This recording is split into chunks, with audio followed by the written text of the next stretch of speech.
The title of this seminar this afternoon is Risks and Learnings, Making Clean, Non-Alcoholic, and Low-Alcohol Beer. My name is Ashton Lewis. I'm the Manager of Training and Technical Support for RahrBSG. So basically, I'm kind of like the tech support guy for our sales group, and I do a lot of speaking. Now, usually I don't drink while I'm presenting, but this is part of my props here. So I'm going to open an NA beer here in a second, but I'm curious, how many people in the room are currently either producing NAs or currently, first of all, who's producing NAs? Wow, that's impressive. So about, looks like 15 people. What about those of you who do not produce NAs but sell NAs in a tap room? So I'm going to open this up right now and ask the question, why are you serving non-alcoholic beers? I'm going to focus on NA, but let's just say non-alcohol and low-alcohol beer. Is it because of dry January? No. Good. All year round. Awesome. Do you find your customers are drinking these beers because they want to consume less alcohol? Yes. What about because they want to be healthier? Maybe not consume as many calories? Just a real quick thing. I think it's important to remember that we do have a history of NA beer in the United States. This is the Volstead Act, which I kind of like to read because it's so weird. No person shall, on or after the date when the 18th Amendment to the Constitution of the United States goes into effect, manufacture, sell, barter, transport, import, export, deliver, furnish, or possess any intoxicating liquor except as authorized in this act, and all the provisions of this act shall be liberally construed to the end that the use of intoxicating liquor as a beverage may be prevented. Can you imagine being a brewer when that crap was written? And like, what are you going to do? Your world's over. So that was the Volstead Act. And brewers are quick. So brewers are like, okay, what are we going to do? We're going to make NA beer. So brewers actually did this, and I can't imagine what the beer tasted like back then, but that was one thing. And then there are other people that had an idea, like Al Capone. He's like, screw this NA stuff. I'm just going to make beer and sell it. And he actually ran apparently a pretty large brewery, which kind of makes you wonder. It's like the brewers that were making NA, it smelled like a brewery, right? You're mashing, you're boiling wort. You know, there's the smell of the brewery. There's spent grain that's going out the back door. So you kind of wonder how much of this stuff was actually like some NA and maybe some like not NA that ended up in speakeasies. Like in Kansas City, there's a lot of great speakeasies. But that's the story, and I mean, it's true. You know, we didn't have beer for too many years. And we had these Prohibition era NA beers. I swear there was like a marketing company that specialized in NA beer marketing. Because if you notice, there's a trend here, and it's this character. That's the secret Masonic sign for NA beer. And notice that, so Juvo, that was Yuengling's NA. There was Vivo, which was Miller's, and then there was Bevo, which was AB's. And they all have this cool Masonic symbol for NA beer. And then Schlitz had Famo, and then I think it was Pabst, or somebody had Pablo.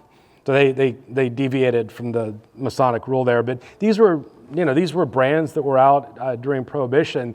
And then all of a sudden, Prohibition ended in 1933, and the world was back to normal, and people said, okay, let's forget about NA beer. So we put that in the history books.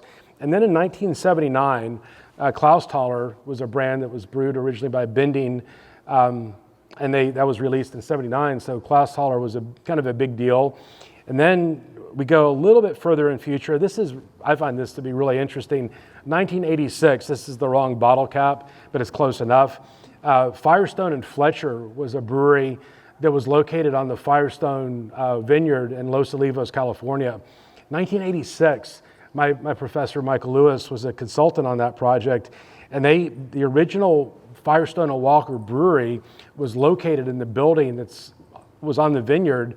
That's what Firestone and Walker started at, was that same building, and they had some of the equipment that was abandoned, but no longer used when the Firestone and Fletcher NA beer went out. But this was 86, and they were selling non-alcoholic craft beer in Los Angeles.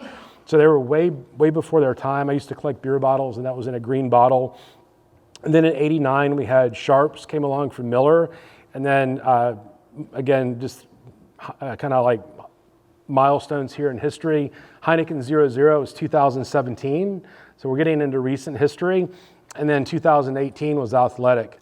Just a couple rules here, or let's just call it a lexicon of what we mean by NABLAB. So NA, which is the NAB, the non-alcoholic beverage part of what we call NABLABs, by definition in the United States is less than 0.5% alcohol by volume.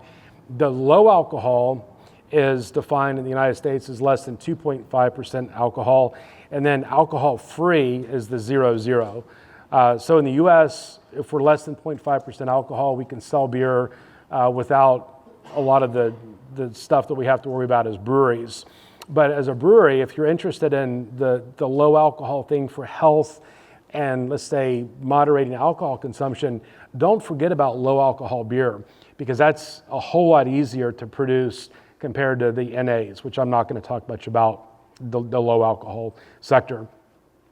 Now, if we just kind of look around, and I'll tell you right now, this data from Spain is a little confusing, because in Spain, the definition of non-alcoholic beer is actually 1.5% versus 0.5%. So it looks like Spain has a higher adoption than other countries, but the general trend here is that Europe is way ahead of the United States on the market adoption, and these numbers are data, but this is Statista, is the source of these data. But you can see the light blue is 2019 actuals, and then the dark blue is predicted 2024. The takeaway here is that there's a lot of movement to go up. So right now in the United States, and I don't actually know what this current number is, but the prediction was about 3% of total beer would be in this NABLAB sector.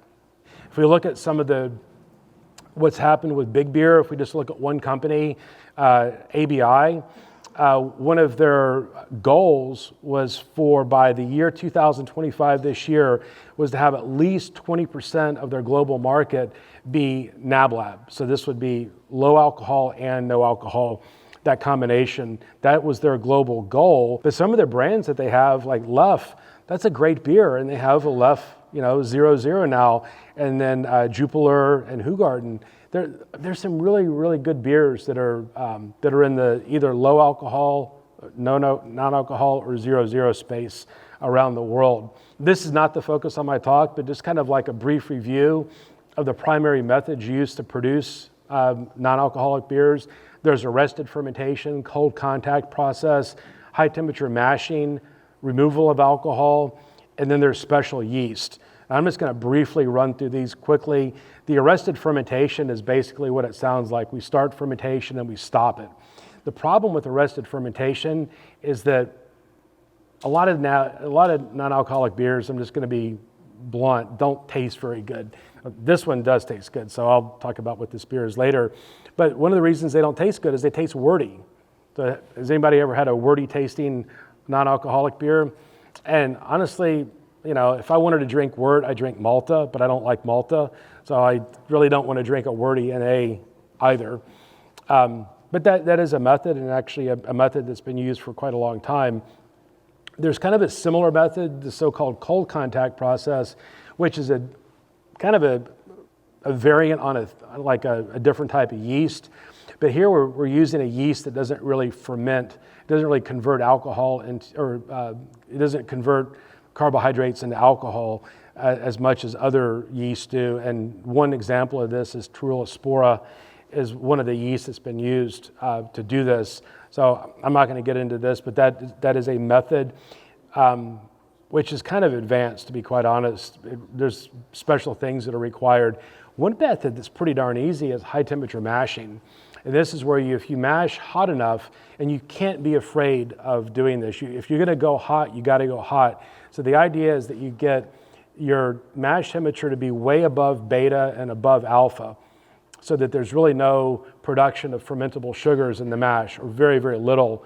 And as you know, that cold water extract from malt has some fermentables in it, but if we can basically prevent any more hydrolysis of starch into fermentables, then that's one method that can be used. And this method can actually be used in conjunction with other methods. So that's a method that a brewery can use. And the other thing about the high temperature mashing, you can then ferment that wort with the conventional yeast and basically ferment everything that's there that's fermentable and then produce a non-alcoholic beer. This is a method that we're probably a little bit more familiar with, is distillation, which is one type of alcohol removal, and vacuum distillation works quite well. But I'm guessing that most people in this room are from smaller breweries. One of the big problems with distillation is capital investment. It's not cheap. It works. There's a lot of very, very good NAs on the market that are produced with distillation. A method that's getting a lot of traction these days is RO. And there's one brand that I know in the market that's pretty well known that's made with RO, and that's the Deschutes Porter. Their NA Porter is a product of reverse osmosis alcohol removal. So this really works a lot like an RO system for water purification, except we're removing alcohol along with the water. So there's basically makeup water required to make this thing work. Again, on paper, this sounds easy or maybe cheap because it's just RO filtration, but you have to have a deaerated water system and you have to have tanks and controls, and it's not a cheap system. One of the big advantages, though, of RO is that there's no thermal input, so it's not a heated process like the vacuum. Even though vacuum distillation is a low temperature boiling, it's still a heated process, and the membrane is lower. Now, I work for RahrBSG, so this is probably a little bit of a sales pitch, but there are also maltose-negative yeast on the market. And for small breweries, this really is the easiest thing to do, where you take a wort stream and you expose it to maltose-negative yeast, where the yeast only ferment glucose. And they ferment glucose and produce ethanol. You can see that typical wort is 15% glucose.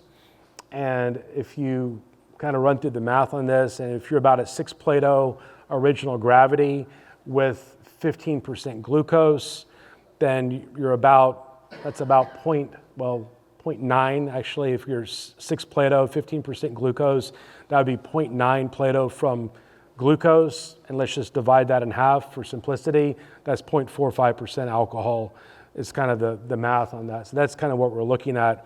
Now, there is a negative to maltose-negative, is that maltose and maltotriose are fermentable sugars by most brewing yeast, and that's left behind in the beer. So there's some stability issues with the use of maltose-negative yeast, which I'll get into a little bit more in a minute here.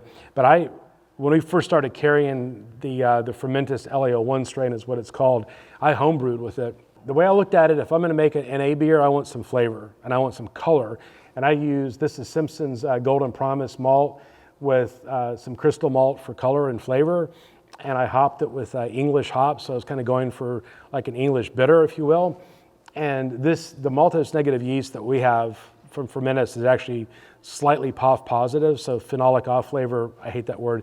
It has a little bit of a spicy phenolic character, which some British ale strains actually are POF positive.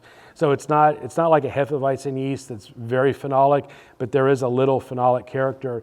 And one way to mitigate that is to mash at a higher temperature to minimize the amount of ferulic acid that's produced in the mash. But this beer, I kept in a keg, and I used a picnic tap, and I kept everything in a reach-in cooler, if you will. And I had no problem. I mean, it didn't re-ferment or anything. But that was a very, very easy product. Now, there are some cautionary things here. If we look at NABLABs and look at how they differ from regular beer, they have much lower alcohol. They have typically maybe higher pH. They're typically lower hopping rates. And depending on how the beer is produced, they have a higher residual extract concentration. So the good news here is that for regular beer, we have these hurdles. If we look at the contrast to regular beer, we have hurdles in regular beer that prevent pathogens from growing. So we have wort boiling, hop acids, low pH, ethanol, CO2, lack of nutrients, and oxygen. But with the NABLAB products, things change a little bit. And this is just a slide showing what these hurdles are. And this is a food science concept, the so-called hurdles theory or hurdles principle. In beer, we would say, well, we have a boiling process, so that's a thermal kill step. hops are inhibitory to certain bacteria. pH is also actually a critical factor for how certain organisms survive. We also have ethanol, we have CO2, and these are all hurdles. Now, we're going to keep on boiling our wort, but if we reduce our hops, increase our pH, essentially eliminate ethanol, we've removed 3 of those hurdles, which is a big problem. So I think, and I'm going to give you a well-reasoned opinion and explain why it's my opinion. I think the biggest risk of non-alcoholic beer are typical beer spoilage organisms. And these typical beer spoilage organisms are a problem because they can cause re-fermentation if you have residual extract in beer, which again, if you're using maltose-negative yeast, that's going to be a common thing.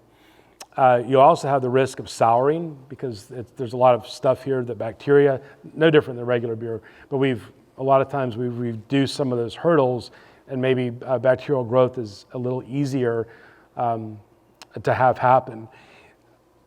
The other problem is that you could have a high visibility recall. And why high visibility? Well, I'll get to a study here in a second, but we've made the consumer hypersensitive to this thing about NABLABs.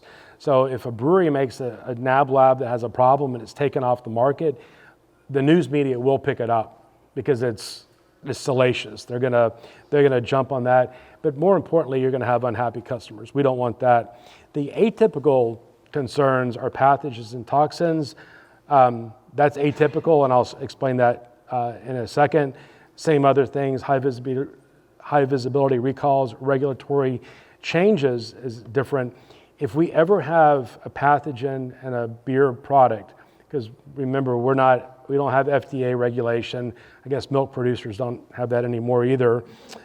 We don't have USDA crawling up our ass. So we have it easy as brewers. And I didn't mention I worked for the same brewery for 23 years. We have it easy as brewers. We don't have the regulatory, and we do have state regulatory and so forth for health and safety, but we're not really considered like a food producer. If we ever have a recall that's related to pathogens, that probably would change the entire industry. And I think it would damage our industry.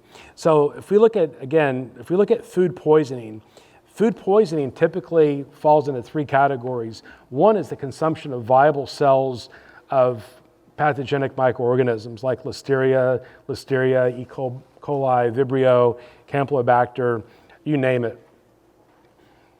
Now, these organisms, Salmonella, Listeria, E. coli, Campylobacter, actually have something in common. They're all spread through fecal sources. That's mainly where those bacteria come from. Vibrio is nasty. Like if you eat raw oysters, Vibrio perihemolyticus and Vibrio vulnificus are 2 really nasty pathogens that are from raw shellfish. Again, that's typically from fecal contamination because of dirty water. That's where a lot of that stuff comes from. If we look at another classification of food pathogens, these are preformed toxins. So Clostridium botulinum produces a preformed toxin, which is amazingly lethal. It's like a couple nanograms will kill a person. So it's one of the most potent natural toxins in the world. Staphylococcus aureus is another preformed toxin. This is like the old thought about like chicken salad, it's something with mayonnaise in it. There's like this connection between mayonnaise and Staphylococcus aureus. Well, it's got nothing to do with mayonnaise. It's that people make this stuff with their hands. Your skin's loaded and can be loaded in Staph aureus. So that's another preformed toxin. Bacillus cereus, another example.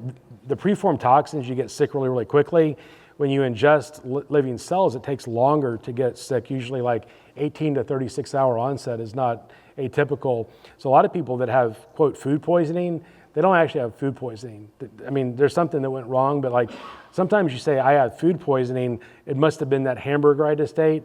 Well, if it's the hamburger, you're gonna be sick like in a day and a half, not like in 2 hours. So it's usually, that's oftentimes not the case, which makes tracking of these incidents difficult. And then there's also viruses. Okay, show of hands here. How many people have heard about the risk of pathogens in NA beers? A lot. Next question, how many have heard about or read about the research conducted by Greg Rashan and others from BRI Camden? Okay, I see a couple heads nodding of people that I know should know. Y'all know about the first one. You don't know about the second. So the first one pisses me off. Another question, what is more challenging to accomplish? Destroy pathogens or destroy spoilers?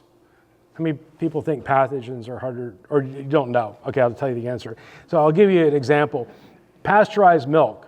Pasteurized milk does not have pathogens. So the pathogen in milk that's like the big one is Salmonella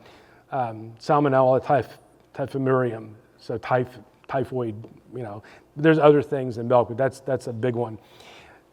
When you pasteurize milk with like high temperature, short time pasteurization, you kill pathogens. If you go and buy a gallon, I'm old enough, I was on a dairy tasting team in college. Go Hokies, So I don't know how I got on that. It's like, what do nerds do? Like, get on the dairy tasting team. But back then, I graduated from school in 1991, but we could go to the store and buy a gallon jug of milk and leave it out like for a couple of days at room temperature, and it picks up this off flavor called fermented fruity, because there's all this bacteria in the milk that starts to ferment. There's no pathogens in it, but it's full of spoilage organisms. Now today, milk is pasteurized at higher temperatures and probably has less spoilers today than it used to, but the purpose of milk pasteurization is not to kill everything. It's specifically to kill pathogenic microorganisms. So it's actually easier to kill pathogens than it is to kill spoilers. So this study, pissed me off. This was the Cornell study. It's good research, but the messaging was unfortunate. And what they did is they bought beer, commercially available NA beer, and that was like a control. And they also adjusted that NA beer up to 3.65% alcohol by weight, 2.5% by volume. And they also ran it at 3 different pHs. So they had pH 4.2, 4.5, 4.8. They sealed it in sterile vials wrapped with parafilm. What's parafilm? It's a lab film, and it's not oxygen impermeable. Oxygen passes right through parafilm, no problem whatsoever. And then they went and they did what a good food scientist will do, is like, well, let's see what happens when we inoculate this stuff with stuff that comes from feces. We're gonna put fecal bacteria in beer and watch what happens. So they inoculate it with E. coli 0157H7, which is really nasty. That's the hemorrhagic E. coli that can kill people, has killed people. They use Listeria monocytogenes, another nasty bug, and that's like a great food science experiment. So this is the 0.5% alcohol. They did 4 Celsius and 14 Celsius, and I'm just gonna highlight a couple things here. The lines on the top, those are E. coli and staph Salmonella enteritica. The Listeria monocytogenes is the bottom curve. Now what we're looking at here is that pH 4.2, over time, the Listeria actually drops off pretty quickly. So Listeria is gone, but we still have viable E. coli and Salmonella over time. And you can see as the pH goes up, their survival rate doesn't change much here, but when we get to 4.8, not only does the survival rate really looks pretty darn good, even Listeria monocytogenes doesn't drop off, and that's after 60 days. But let's just frame this. This is 60 days exposed to the atmosphere. So let's just pretend that no pathogens were in the beer. It would taste like garbage within like 12 hours. So 60 days exposed to, it's not normal beer. Now, this is the thing that really got people's attention, is that when we had the same thing at 14 Celsius, which is like supermarket conditions, this stuff actually grew. So they inoculated at 100 CFU per mil, and this actually grew some. Now 100 colony forming units per mil of these pathogens is definitely enough to make you sick. So this is real stuff here. They actually showed that there was a slight increase in population, and then it kind of stabilized, and that's at pH 4.2. And the same trend basically happened at 4.5 and 4.8, but there was more growth. That is alarming. So this is a good study, except we don't treat our beer like this. We don't have our beer stored aerobically. So this got people's attention, and then they did the same thing at 3.2% alcohol. The takeaway here, the interesting thing is that the alcohol really wasn't a deterrent. So very, very similar results between the 3.2% ABV and the 0.5%. So the key takeaways were pathogens survived under test conditions in both NA and low alcohol samples at all pHs. It was conducted aerobically, and this is a key takeaway from me because I'm a food science geek. I don't know if this study never said what's the vector. How do we get fecal contamination into your beer? Now we can invent a lot of scenarios. Brewer doesn't wash their hands in the bathroom. They take their hand and somehow stick it in an 1.5 inch hose and contaminate the surface. And then, okay, so now we've inoculated our beer. Another scenario is like a flock of crows flew over the hop crop and bombed the hop crop. And then you had like a load of hops with a bunch of bird feces on it. Okay, I've got a really good idea on that. Don't freaking dry hop your NA. Add it all on the hot side. Don't risk it on the cold side. So those are my key takeaways. Okay, then there's some skeptical people in England that I really like. And so Greg Rashan, I don't know the other authors, Harry Rothera, Sabina O'Reilly, and Gail Betts, but I did meet Greg, and he goes by Greg, and I can't pronounce his Polish name, but I met Greg last year at the EBC in France, and they did this really cool thing where they wanted to repeat this because they said, well, this is interesting, and at the time there were still not that many studies on pathogens in beer, so they wanted to kind of take a different approach to the study, and they wanted to do this anaerobically because they saw that as like a real world problem. It's like, well, we don't store beer aerobically, so let's store it anaerobically. And they developed a septum that they can insert into a can of beer, and then they could take a needle and inoculate the can of beer with bacteria. So they did that, which was really cool.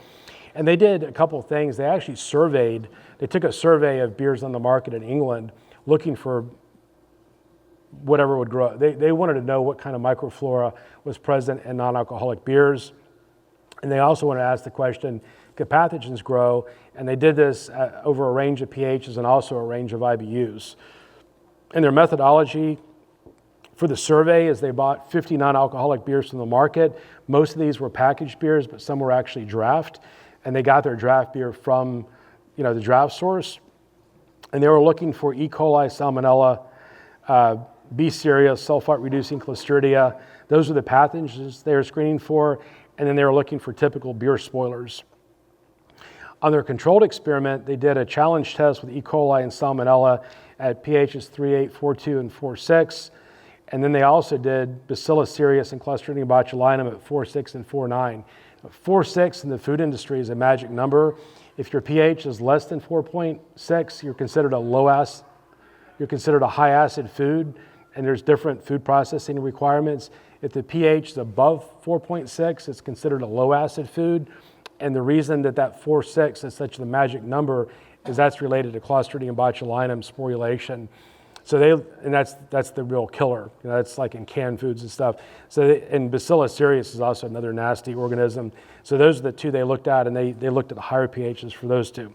So without further ado, they found a lot of stuff, and a lot of these are normal spoilage organisms. So they found kind of a zoo of spoilage organisms out on the market, which is no surprise. If we were looking at craft brewed beer that's not sterile filtered or pasteurized, we'd find all kinds of stuff in regular beer.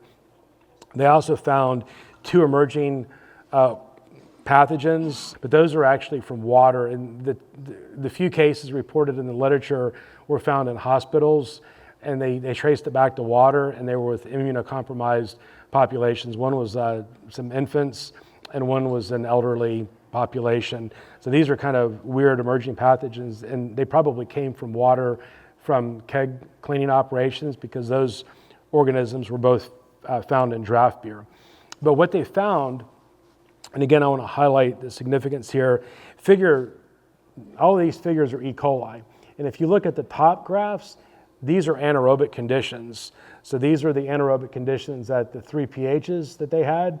And you can see that, again, they did the same thing. They inoculated, and they were looking for colony forming units over time. So they would streak out on a plate and look for colony forming units. And over time, in the first condition, this was at the 3.8 pH anaerobically, they essentially went from inoculation population down to nothing. And then this red line is kind of a weird little thing, but they showed very, very quick reduction of what they were plating. There was a little oddity here. That's anaerobic at 4.2, and then this is anaerobic at 4.6. But again, with the E. coli dropped down, and this was aerobic. So in the aerobic condition, they actually they confirmed what Cornell showed, is that there's not a complete loss of viable cells immediately. And then they did this this is Salmonella. Again, this is anaerobic and then aerobic, and very, very similar. They showed a very rapid loss of detectable viable cells, and they streaked that out. So their results were that typical pathogens were not found in the tested beers, the survey of the market, that's kind of good to know. And they also identified 2 emerging opportunistic pathogens found in kegs. And then they found that none of the pathogens that they inoculated could grow in the non-alcoholic beer at the pHs chosen. So this is all kind of like related, where they showed that under aerobic conditions, they did have some survival. So I'm going to sum this up with an NAB to-do list. So this is kind of like a HACCP thing. Identify and address possible pathogen vectors such as rinse water, ingredients, process age, brewing implements, and people if you're going to produce these. Do kind of identify, what do we have going on here? I think it's probably a good idea, just out of safe practice, to say let's just adjust the pH to less than 4.2, just out of a sense of security. That's kind of an easy enough thing to do. I know everybody doesn't agree with this, but just be safe. Do not add commercially unsterile ingredients to order beer after work cooling. So don't dry hop. Don't do a fruit beer by adding fruit puree. I mean, you already have sugar, but don't add something that might actually have yeast in it, because that's just not a good idea. Read the literature. Don't listen to me or other people. I'm not a researcher. I'm doing a literature review here, but read the literature if you're going to do this and feel comfortable with the subject matter. But I'm going to say, don't be afraid of this market segment. And I'm going to be a little provocative here and say, if you're a brewery owner and you have a customer coming in and say, well, I want an NA beer, what do you have? Well, we offer so-and-so's blah, blah, blah, and so-and-so's blah, blah, blah. And the consumer might say, well, but you're a brewery. Why aren't you brewing this stuff? Now, I would actually say it from a financial standpoint. Well, we don't sell a lot of NABLABs in our brewery, in our tap room. And for us to sell, we have to have a certain minimum volume, and it just doesn't make sense for my business. But you got to be careful. We don't say, well, I'm afraid to make it, or I don't think I can make it, because then they say, well, what about your other beers? So kind of we are brewers, and if you tell your consumer you can't do something, that can be seen as a sign of weakness. So don't be afraid of this stuff. If you think there's a demand, pursue it. I'm not going to get into this other than if you're going to package any of these products, you got to really, really be concerned about the risks that are the most obvious. That's the re-fermentation and spoilage in the package. The safest way to produce a canned NA, the safest thing to do is to tunnel pasteurize it. Now, the problem with flash pasteurization is a whole lot cheaper than tunnel, but you got to get the beer out of your flash into the can without recontaminating. There's some membrane filtration has the same problem. This is not approved for beer right now, and it only works if the pH is less than about 4, but so-called dimethyl dicarbonate, or Velcorin, which is a trade name. It's been around for a long time. It's used in wine and fruit juices and some other products. I think that we'll probably see that in some NAs before too long. I could be wrong. And there's some other products on the market right now that are from like mushrooms, they're from fungi. So Kyber and Nagardo are two trade names, and these are on the market, and they're very, very specific products that you have to have your own process and everything to use them, but they're showing promise. But right now, the safest method and the one that's like the foolproof method is tunnel pasteurization. So here's a question here: is non-alcoholic beer making inroads? And this is a survey, a share of respondents in selected countries who say they drink beer regularly, and they had two options. The yellow option is beer, and then the orange bars are non-alcoholic. And you can see in these countries that were polled, there's beer drinkers, like let's say Spain, Mexico, and Italy, about 50% say, yeah, we drink beer. Spain, 21%, yeah, I drink non-alcoholic, but again, Spain has a 1.5% definition, so that's a little different. Mexico and Italy, 8 and 10%. Brazil, we're at 10%. US is behind at 5%. So again, there's room to grow in that. Now, here's another question. Why don't more people in these surveys drink NABs? Why in the United States, and 22% in the United States, I'm kind of disappointed. We're doing that's kind of sad that only 22% of our country says I drink beer. So I'm kind of questioning the validity of that survey. I mean, we can't be that lame. But out of the 22% that say they drink beer, there's 5% that drink NA beer. So sorry for being crude, but the elephant in the room, excuse me, I hate to be that guy, but do you have something that doesn't suck? So how many people just, like, it's beer 30 right now. How many people are just like hankering for an NA? Like, oh my God, I want an O'Doul so bad. I'm just like, I'm jonesing for my O'Douls. It doesn't happen that often. Now there's some really good NAs on the market, and there's more good NAs being made, but the fact is, a lot of these beers don't taste very good. This was from All About Beer a few years ago. This is a great quote from Garrett. It says, no bread should taste like dough, and no beer should taste like wort. So that's true. And then this is another thing from All About Beer, the sober truth: most non-alcoholic beer isn't great. Sorry. Okay, so this is a consumer study done by Scott LaFontaine when he was a postgraduate researcher at UC Davis. This was with other people, but Scott was the lead on this paper. And they did a really, really cool study. And what they did, this was at UC Davis, so for those of you who don't know about where Davis is located, it's right outside of Sacramento. It's only 90 miles south of a little town called Chico, which you may have heard of, and then it's only 70 miles from San Francisco. So I call it ground zero of craft brewing. They've been drinking craft beer in Northern California for just like 50 years or 40 years. So there's a lot of consumers there are very familiar with craft beer. And what they did is they took a survey of beers. They had 42 NABs, one soda, one seltzer, and they used expert panelists to do quantitative descriptive analysis, so flavor profiling. And they took the data and they threw it on what's called a PCA space, so they could throw the data around and show how the beer is spread out. And just this kind of shows where their beers laid out in the space. There's beers in the upper left-hand corner here that were like tropical fruit, citrusy, stone fruit. Then we had kind of sweeter fruits, strawberry, honey, banana. Now we had these grainy characters down here, little skunk, love that skunk, little cardboardy stale, some tea and some hop characters down here. So really it kind of fell into fruity, tropical fruit, sweet fruits, grainy, and hoppy. It's kind of the PCA space. Then what they did is they brought in a consumer panel with 129 panelists.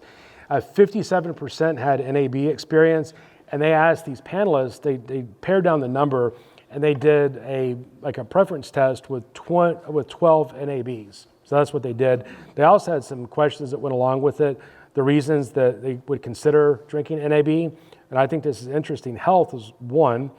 Thirst quenching alternative to alcoholic beverage. I like that. That's a really good reason. That's why I'm drinking this right now. I don't give presentations and drink beer because I just don't. but this is a nice thirst-quenching, refreshing alternative beer, temporary abstinence, and flavor. So those are all good reasons. And what they did is they had these panelists do preference testing on 12 of the samples, and then they threw the preference data on top of the PCA space. And what you see here are the beers that were preferred fell into this category. They were up in the upper left-hand quadrant, and you can see kind of the heat map. The darker red oranges are most preferred. The lighter oranges and yellows are intermediate, and then the blues are the least preferred, and then the light blues and this kind of green are down in that area too. So what is this really saying about their preferences? Well, it says, well, first of all, Scott always gives a disclaimer, this is specific to this demographic. So in this case, I would say the demographic is pretty savvy, but they don't like NAs that tasted like beer or that had beer-like qualities. They prefer NA beers that have these tropical fruit, floral characters, or maybe kind of a sweeter fruit character. They didn't really like the ones that were malty, and they didn't really like the ones that were hoppy. So as brewers, I think we are oftentimes so biased by what we like. Like if we're going to brew an NA, it's like, damn it, I want that NA to taste like my regular beer. Well, does the consumer actually like that? Or does the consumer like an NA that might be a little bit more like a soda? And you start thinking about that, and a lot of the critical, this beer tastes like crap because it's wordy, it's grainy or whatever. If you don't make NAs that have those flavors, then maybe the consumers will like them more. That's just an opinion or thought. So the key flavor points here were the fruity and tropical NABs were the preferred ones. NABs with typical beer aromas were the least preferred. This is from Patty Aaron from CBC in 2023. NABs tend to lack hop aroma, fermentation flavors, and mouthfeel. That's just kind of a general statement, which oftentimes is true. And then another one here are structural aldehydes and NABs are associated with wordy flavors. Okay, that's just kind of a fact. So here's some production suggestions on what you can do in your brewery. So this is kind of where I'm hopefully going to bring home some practical points to this. Add mouthfeel and body to balance sweetness while offsetting watery character. Now we know that a lot of NABs are a little bit watery, which makes sense because a lot of the mouthfeel in beer actually comes from alcohol, and alcohol gives beer mouthfeel. So we can fix that. We can also consider adding fruity aromatics to brighten aroma and disguise, not remove, but to disguise aldehydic aromas. We can also change the malt character of the beer by ingredient selection. So by selecting the different types of malts or even adjuncts, we can have an effect on the maltiness, if you will, of beer. And then there's things we can do to reduce aldehydes. And there's pretty good evidence, well, there's solid evidence to show that certain microorganisms can take things up from wort that remove some of the precursors for aldehydes downstream. So if there's things that we can do to minimize the precursor amount going in downstream, we can reduce some of these aldehydic characters. Focus on freshness because the consumers don't like stale beer, but they really don't like stale NA beers. And don't think like a brewer. I'm serious, don't think like a brewer. No dry hopping, no fruit, no adjunct additions, no barrel aging. So don't do a barrel aged NA. That won't work. And when I say don't think like a brewer, and I'm speaking with specifically like Maltose-Negative yeast strains, and I mentioned Fermentis, but there's others. You don't want to age your beer because what can happen if you're using Maltose-Negative yeast, what's left behind at the end of that short fermentation? A boatload of maltose and maltotriose. What's the most damaging, contaminating organism in a brewery for that beer? Your regular brewing yeast, and it's everywhere. So once that fermentation is over, cool it down and get it out of the cellar. Don't linger around because it could re-ferment. So here's a few approaches to how to do these. One is I'm going to call this the basic Maltose-Negative yeast approach.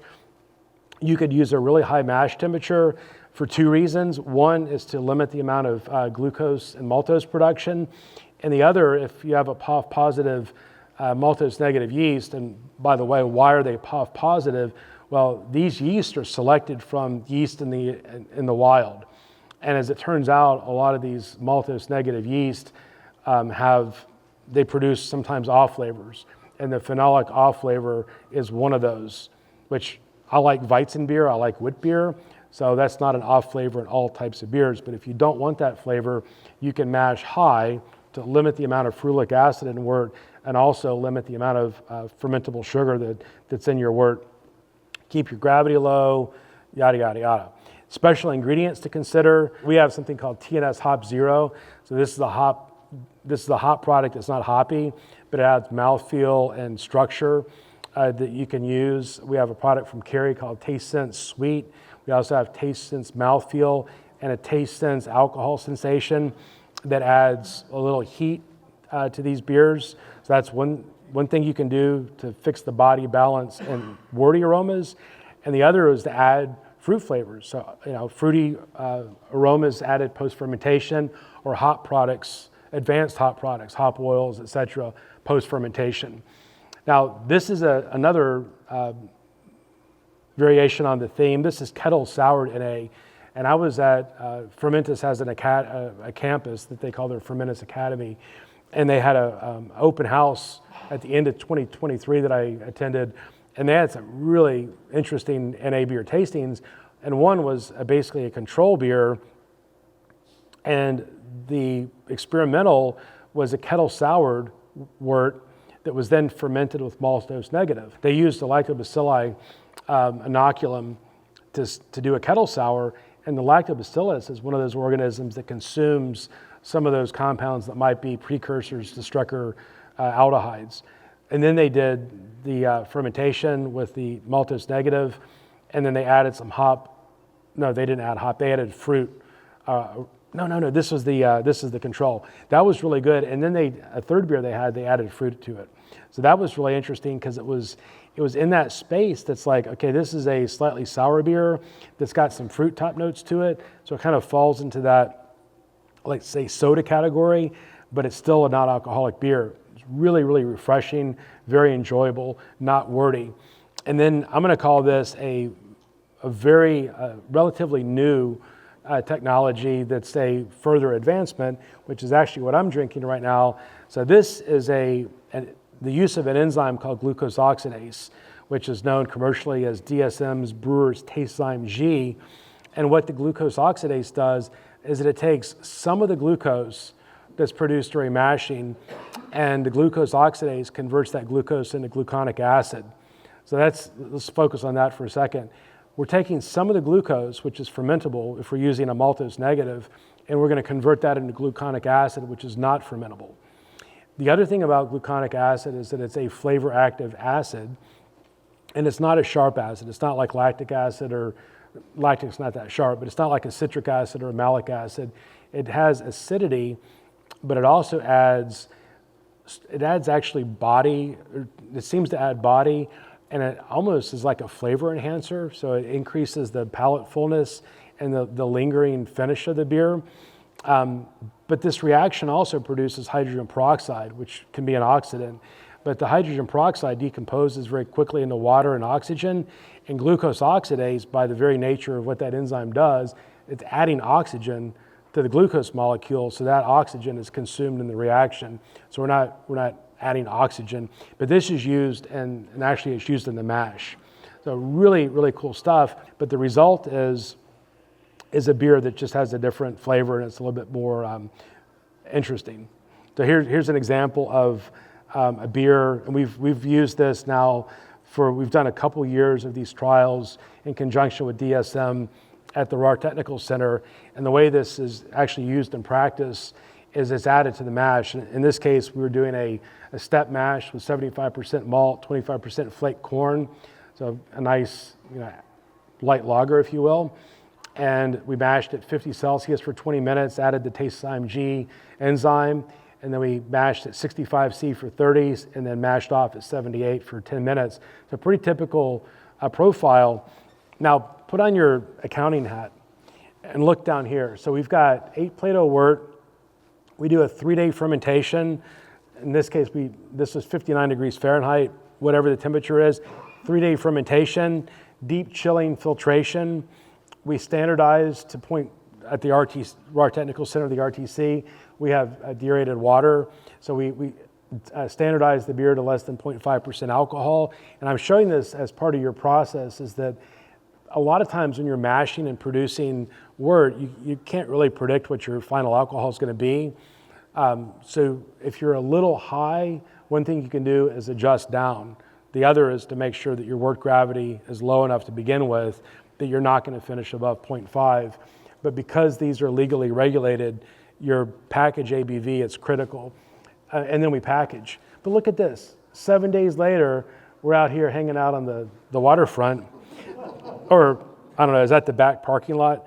I guess it's on the roof of a building. I'm wrong. Okay, it's on the roof. We're drinking beer 7 days later. Let's just stop and repeat what I just said. OG ate Plato. You're fermenting in 3 days. That's awesome. 3-day fermentation. You cool it down, you kick it out the door. And because these are more delicate beers, they're not as hoppy. So those expensive hop bills that you're paying, your dollars per barrel of hop goes down. So from a financial standpoint, yeah, you need to have a pasteurizer if you're going to put it in a can. But this stuff is pretty interesting. It's not that unapproachable. So summary, many processes are available. There's a lot of different things we can do out there. The more we learn, the more we talk, the more we share, the more we're going to push this category. And these beers are not going to be, they're going to be more often than not really, really tasty. This trend's not going away. The thing that is really important is if you put it in a can, you got to stabilize it. And I'm not saying don't worry about the pathogens, but just remember, if it's stable in the package because you've got rid of the spoilers are harder to kill than the pathogens. So if you got the spoilers under control, you got the pathogens under control. Now, you can go down a rabbit hole and say, well, what about the spore formers? Spore formers are a beast. That's a whole different thing, but we'll save that rabbit hole for another day. More research is needed. There's a lot of groups that are looking at this stuff right now, and I think we're going to continue to see more and more data coming out about this. Opportunities for better tasting NABLABs are abundant. I'm just going to name a couple of products in the market. Guinness 00 is kick-ass beer. That's a great product. Sam Adams, Nothing But the Haze, really, really good product. They spent a lot of time. I think they did like over 100 different iterations of that beer, but they freaking killed it. Brooklyn's got a really good amber NA in a can. It's a really nice product. So there's a lot of different, Deschutes NA Porter, really, really good beer. So the savvy business-minded brewer should not be afraid to brew NABs. Again, do your own research, get comfortable with this. Why simply surrender these beers to others? I do want to thank you for attending, but before you walk out that door, if you go to the BSG Village, which is kind of hard to miss, it's just across there over to the left, and we have 2 different NA trials that you can taste that are a control with Maltose-Negative yeast and an experimental with Maltose-Negative plus the Taste Zyme G.